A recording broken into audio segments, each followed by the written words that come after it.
नाज़रीन खबर ने अपडेट जे सिलसिले की अॻिते वधाईंदे ख़बर शामिल कंदासीं। खैरपुर रिपोर्टर अब्दुर्रज़ाक शरीफ फैज़गंज पक्का चांग में गंबड़ जे साफ़िन के यरखमाल बणाए तशद्दुद करण ख़िलाफ़ साफ़िन पारां एहतजाजी मुज़ाहिरो कयो। गंबड़ जे साफ़िन ते डिवाइस माफिया जो हमलो साफ़िन के यरखमाल करे तशद्दुद कयो वियो। पुलिस भी साफ़िन के लॉकअप करे छॾियो। गंबड़ जे डिवाइस माफिया जो साफ़िन के यरखमाल करे सख़्त तशद्दुद कयो वियो। मोबाइलियूं फुरियूं वयूं। यरखमाल साफ़िन के हिक ख़ाली खुफ़िया जगह में रखी ॿाहूं ॿधी सख़्त तशद्दुद कयो वियो। गंबड़ पुलिस डिवाइस माफिया जी वांगार वंदे साफ़िन के लॉकअप करे छॾियो। मुख़्तलिफ़ शहरनि जे साफ़िन जी सख़्त एहतजाज खां पोइ डिवाइस माफिया ते गंबड़ थाणे ते FIR त कटी वई, पर आख़िरी इतलान ताईं का बि गिरफ़्तारी अमल में न आई आहे। मेहरान प्रेस क्लब जी टीम ऐं सिविल सोसाइटी जे माण्हुनि प्रेस क्लब खां पक्का चांग मुख्य चौक ताईं पैदल एहतजाज कंदे SSP खैरपुर डॉक्टर समीउल्लाह सूमरो खां परे पुरज़ोर मुतालबो कंदे चयो आहे त डिवाइस माफिया ख़िलाफ़ सख़्त कानूनी कार्रवाई करे साफ़िन सां थियल नाजाइज़ी जो इंसाफ़ कयो वञे। गंबट में डिवाइस माफिया जेका आहे पुलिस जे इंतज़ामिया दहशतगर्दी करे साफ़ियनि ते तशद्दुद कयो ऐं हुननि खे 3-4 कलाक यरगमाल करे विहारियो वियो।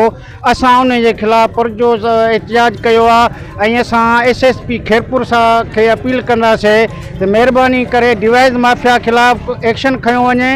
गंबट समेत तहसील फैज़गंज तालुका फैज़गंज ऐं जेके बि तालुका आहिनि सभिनी में डिवाइस माफिया सरगर्म आहे ऐं हर कार्ड ते 1500 खां 2000 रुपया कटौती कई वञे थी।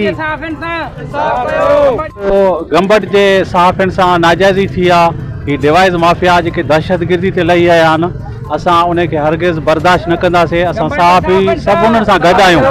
ही पुलिस गर्दी ऐं दहशतगर्दी जेका डिवाइस माफिया ज़िले खैरपुर में करे रही आहे, गंबट में करे रही आहे, असां उन जे लाइ SSP खैरपुर डॉक्टर समीउल्लाह सूमरो साहब खे अपील कंदासीं, पुरज़ोर अपील कंदासीं। डिवाइस माफिया जे ख़िलाफ़ सख़्त खां सख़्त कदम खणी हिननि जे ख़िलाफ़ कानूनी कार्रवाई करे हिननि खे हिननि जूं डिवाइसूं बंदि कयूं वञनि। हिननि जी इहा दहशतगर्दी जेका खैरपुर ज़िले में हले थी, गंबट में हले थी, फैज़गंज में हले थी, ओवरऑल सॼे ज़िले में हले थी, उनजे ख़िलाफ़ SSP खैरपुर साहब खे असां वरी बि रिक्वेस्ट कंदासीं उन जे ख़िलाफ़ सख़्त खां सख़्त कानूनी कदम खणी उन्हनि जे ख़िलाफ़ एक्शन खयो वञे, FIR कटियूं वञनि त जीअं ग़रीबनि जा ही जेके पैसा आहिनि कटिजण खां रुकिजी सघनि।